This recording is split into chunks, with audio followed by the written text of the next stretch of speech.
In Kerala is most suited for that. According to me, it's a cleaner place. It is more systematic. People are little more systematic.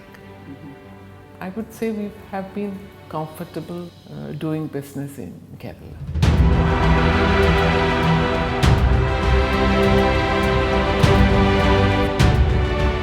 घरेलू उपकरणों से लेकर रक्षा तकनीक तक OEN India के electronic उत्पाद विभिन्न उद्योगों को ऊर्जा और शक्ति प्रदान कर रहे हैं। 1960 में स्थापित यह कंपनी उस समय अस्तित्व में आई जब वैश्विक इलेक्ट्रॉनिक्स उद्योग अपने शुरुआती चरण में था। आज OEN इंडिया इलेक्ट्रोमैकेनिकल घटकों के निर्माण में अग्रणी बन चुका है, जिसके ग्राहक दुनिया भर में फैले हैं, जिसमें रक्षा एजेंसियां और एरोस्पेस कंपनियां भी शामिल हैं। केरल के एर्नाकुलम में स्थित OEN इंडिया का वार्षिक कारोबार 300 करोड़ रुपए से अधिक है। यह कंपनी हमारे दैनिक जीवन में उपयोग होने वाले उपकरणों का अभिन्न हिस्सा बन चुकी है, चाहे वह एयर कंडीशनर हो, लिफ्ट ऑटोमोबाइल संकेतक, वेपराइजर, टेलीफोन टॉवर या फिर UPS सिस्टम। यहाँ तक कि PSLV रॉकेट लॉन्च के दौरान ग्राउंड स्टेशन कंट्रोल सेंटर में भी OEN के हजारों रिले अहम भूमिका निभाते हैं। इसके उत्पाद रक्षा हेलीकॉप्टरों और टेलीकम्युनिकेशन सिस्टम्स में भी व्यापक रूप से इस्तेमाल होते हैं। Most of Europe has been covered, Australia to some extent, and to a limited area in US. Because two things. One is basically major part of our current business goes to automotive. OEN India का अपने अत्याधुनिक विनिर्माण संयंत्रों में करोड़ों रुपए की स्वचालित मशीनरी का उपयोग करता है, जहां 80% कर्मचारी महिलाएं हैं। यह कंपनी निरंतर नवाचार और अनुसंधान एवं विकास में निवेश कर रही है, ताकि बदलते इलेक्ट्रॉनिक्स बाजार में अपनी अग्रणी स्थिति बनाए रख सके। This plant and that plant put together, okay, in totality, we make annually 75 million relays and roughly about 2,000 employees.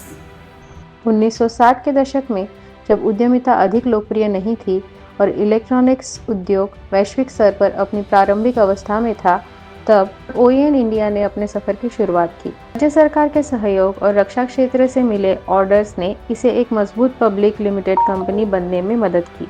आज OEN इंडिया केरल का प्रमुख इलेक्ट्रॉनिक्स ब्रांड बन चुका है, जिसके उच्च गुणवत्ता वाले उत्पाद वैश्विक स्तर पर प्रतिष्ठित ब्रांडों द्वारा उपयोग किए जाते हैं। As far as OEN is concerned, we have been very lucky.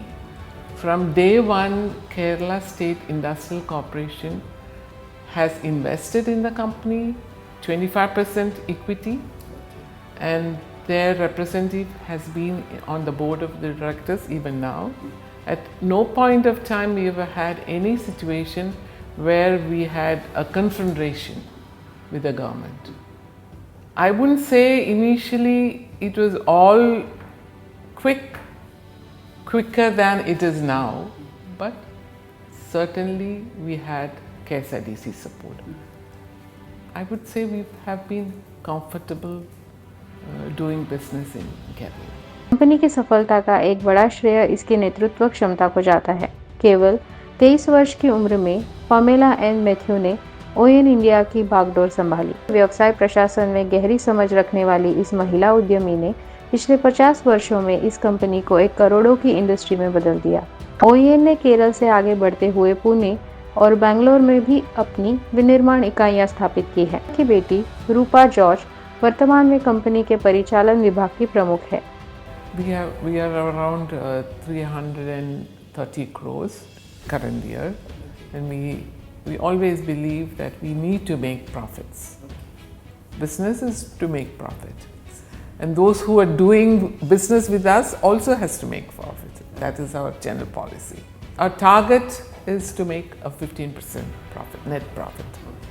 OEN India ने अपने संस्थापक के समर्पण और सरकार के समर्थन के बल पर भारत के ऑटोमोटिव उद्योग, विशेष रूप से रिले सिस्टम में एक अपूरणीय पहचान बना ली है। यह न केवल केरल की अर्थव्यवस्था को नई ऊंचाइयों तक ले गया है, भारतीय इलेक्ट्रॉनिक क्षेत्र में भी अपनी अमिट छाप छोड़ी है।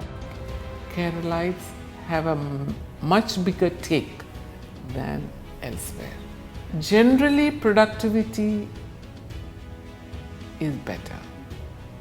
Understanding is quicker. Adaptability is quicker.